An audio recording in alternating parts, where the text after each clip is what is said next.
کہ ہم نے اپنے بھائیوں کو ایک کچے دھاگے پہ چل کے پاکستان نے سعودی عرب اور ایران کے مفاہمت کروائی، معاملات طے کیے، بھائی کو بھائی سے نہیں لڑنے دیا۔ آج اس وقت دنیا کیا کہہ رہی ہے کہ ہم کس کو ثالث مانتے ہیں؟ ہم پاکستان کو ثالث مانتے ہیں۔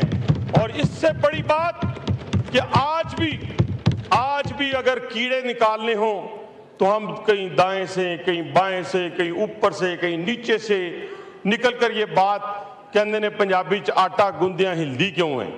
یعنی اتنی بڑی کامیابی، پوری دنیا آپ کے ترانے گا رہی ہے۔ رات مجھے میرے بھائی ایرانی ایمبیسڈر نے ایک ترانہ جو نیا ایران نے پاکستان اور اپنی محبت کے حوالے سے بنایا، وہ مجھے بھی فارورڈ کیا، پوری دنیا میں وہ اس وقت وائرل ہوا ہے، جس میں پاکستان کے وزیر اعظم، فیلڈ مارشل اور اپنے ہمارے وزیر خارجہ، ان کو اس طرح دکھایا گیا ہے جیسے یہ پوری دنیا کے امن کے پیغمبر ہیں اور انہوں نے پوری دنیا کو تیسری عالمی جنگ سے بچا لیا ہے۔ اس سے بڑی کامیابی اور پاکستان کو کیا ملی؟ اور پاکستانیوں کو اس سے زیادہ اللہ تعالیٰ کیا عزت دے؟ اور میں تو آج تمام دوستوں بھائیوں کو یہ کہوں گا کہ کچھ سیکھ لیں کسی سے، ایک نیشن بن جائیں، ایک قوم بن جائیں۔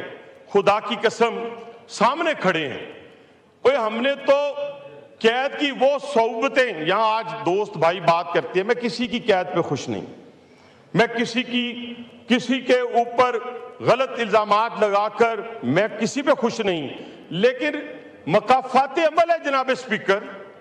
جب آپ رانا ثناء اللہ کی تصویریں منگواتے تھے، جب میں ایک چھوٹا سا 30 سیکنڈ کا واقعہ سناتا ہوں، میں کبھی نہیں یہ چیزیں بیان کرتا، اور اس لیے نہیں کرنی چاہیے کہ جب آپ اس میدان میں ہیں تو ان آزمائشوں سے آپ کو گزرنا پڑے گا۔ یہ تو کون سی بڑی بات ہے کہ بندہ رونا دھونا شروع کر دے۔ جب سیاست میں آئیں گے، پاکستان کی سیاست ہو، ہندوستان کی سیاست ہو، بنگلہ دیش کی سیاست ہو، میں یورپ کی بات نہیں کرتا، چائنا کی بات نہیں کرتا، آپ آئے ہیں، آپ کو ہر چیز کا سامنا کرنا پڑے گا۔ میں ایک 30 سیکنڈ یا 1 منٹ کا واقعہ ہے۔ جناب اسپیکر، میں جیل میں تھا تو صبح کا ٹائم 9 بجے یا پتہ نہیں 9:30 وہ کھول دیتے ہوتے تھے سب کو۔ اس دن بالکل لاک اپ بند، تو میں نے کہا شاید کوئی وی وی آئی پی موومنٹ ہوگی، کوئی آ رہا ہوگا۔ تھوڑی دیر بعد کوئی 25-30 لوگ آتے ہیں، انہوں نے ہاتھ میں قیدی یونیفارم پہنا ہوا تھا۔ میں نے تو خدا کی قسم، میں پنڈی میں رہتا ہوں، میں نے نہیں پوچھا کہ کس قیدی نے یونیفارم پہنا ہوا ہے کہ نہیں پہنا ہوا۔ تو 2 یونیفارم ہاتھ میں تھے، تو مجھے کہنے لگے جی پہن لیں۔ میں نے کہا یار نہ پہنوں تو پھر، اور قیدی ضد کتنی کر سکتا ہے، میں ایسے ٹارزن بننے کی ضرورت نہیں ہے۔ کو آدھے گھنٹے کی بحث کے بعد وہ پہن لیا۔ مجھے گرفتاری کے وقت بھی الحمدللہ، کیونکہ میں بھاگا نہیں تھا، نہ بھاگنے کا ارادہ تھا، تو ہتھکڑی نہیں لگی تھی۔ اس کے بعد دوسرا عمل جناب اسپیکر، مجھے ڈیوڑی میں لے جا کے ہتھکڑی لگائی گئی۔ اس کے بعد ایک فلیش ہوتا ہے، تو میں اس کو کہتا ہوں جو مجھے ہتھکڑی لگاتا ہے، میں کہا تہاڈا کام ختم ہو گیا۔ کہتا سر اینا ہی سی۔ وہ تصویریں بھی تو کوئی منگوا کے دیکھتا تھا نا۔ تو میں آج اس ماحول میں تو نہیں رہنا چاہتا، نہ جانا چاہتا ہوں، نہ چھیڑنا چاہتا ہوں۔ کیوں؟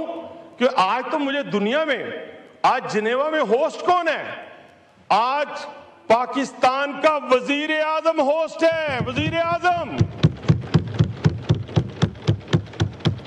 اور جناب اسپیکر، اس کے پیچھے بھی ایک بہت بڑی سائنس ہے، بہت بڑی حکمت ہے۔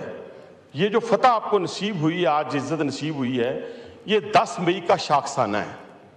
یہ 10 مئی کو جو اللہ تعالیٰ نے ہمیں فتح دی، ہمارے شہینوں کی نسبت، کہتے ہیں نا شیروں کا ایک بہت بڑا اجڑ ہو یا بہت بڑا جسے کہتے ہیں لشکر ہو، اور اس کو لیڈ کرنے والا گیدڑ ہو، ہر جگہ اچھے برے لوگ موجود ہیں۔ فوج میں سارے اچھے نہیں ہیں، جوڈیشری میں سارے اچھے نہیں ہیں، پولیٹیشن سارے اچھے نہیں ہیں، بیوروکریسی میں سارے اچھے نہیں ہیں، ہر جگہ زیادہ مقدار میں اچھے لوگ موجود ہیں اور برے مقدار میں بھی۔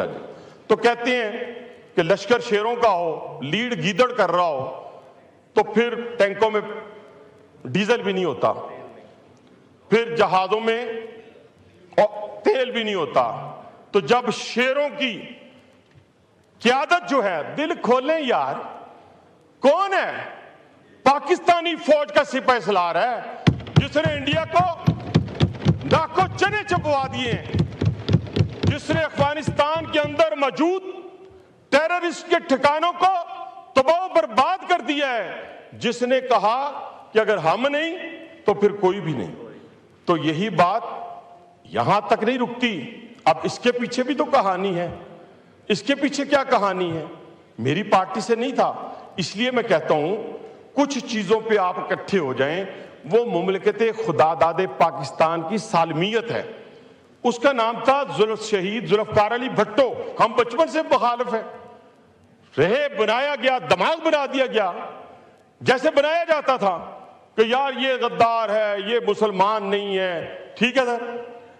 لیکن 10 مئی والی فتح کے پیچھے جیسے میرے جوانوں نے شہادت، جام شہادت نوش کیا، فضائیہ کے شہینوں نے اپنی باؤنڈری میں رہ کے ہندوستان کے جہاز گرائے اور پاکستان کو فتح دلائی، اسی طریقے سے اس شخص نے 1974 میں ایٹامک کی بنیاد رکھی۔ ڈاکٹر عبد القدیر خان، اللہ تعالیٰ ان کی قبر پر اپنی لاکھوں کروڑوں رحمتیں فرمائے، انہوں نے اس ایٹامک کو پکڑا اور اپنے منطقی انجام تک یعنی مکمل کیا۔ تمام فوجی حکمرانوں نے پیرا دیا اور پھر 28 مئی 1998 آیا، جب کیا ہوا کہ اس وقت یہی کہا گیا 2 ارب ڈالر لے لو، 3 ارب ڈالر لے لو۔ ہندوستان نے 5 دھماکے کیے جناب اسپیکر، اس کے مقابلے میں میرے لیڈر میاں نواز شریف نے 6 دھماکے کر کے پاکستان کو فتح دے دی۔ پوری دنیا میں ڈنکا بج رہا ہے، پوری دنیا میں آج آپ ایٹامک اربوں ڈالر والے کہاں کھڑے ہیں؟ غیرت ہے بڑی چیز جہان تگودو میں، غیرت ہے بڑی چیز جہان تگودو میں، پہناتی ہے درویش کو تاج سر دارا۔ مجھے بتائیں، ایک طرف پیسہ ہو، ایک طرف آپ کی عزت ہو، کس کو چوز کریں گے؟ آج یہ اس پورے خطے کا، اس پورے 10 کروڑ کسی کی جیب بھی ہوتا تھا، ہم بھی ان لوگوں میں سے، دوستوں میں سے ہیں جن کے ارد گرد انڈسٹریلسٹ بھی بیٹھے ہوتے ہیں، ٹریڈرز بھی بیٹھے ہوتے ہیں۔ ہماری جو حب الوطنی ہے وہ ذرا سنیے گا، سب کی 10 کروڑ آیا نا، چلے جی فلان جگہ جا کے انویسٹ کرتے، آج نہ کوئی پیسے دے رہا ہے اور نہ وہاں پہ کوئی آپ کو رہنے دے رہا ہے۔ تو پھر کیا ہوا؟ کرائے کے مکان میں فرق اور اپنے مکان میں فرق۔ اس پورے خطے کا محفوظ ترین ملک جو ہے وہ الحمدللہ سرمایہ کاری ہو یا عزت ہو، جان ہو، مال ہو، وہ پاکستان ہے، جس پہ میرا اور ہمارے پوری اولاد بھی قربان ہے۔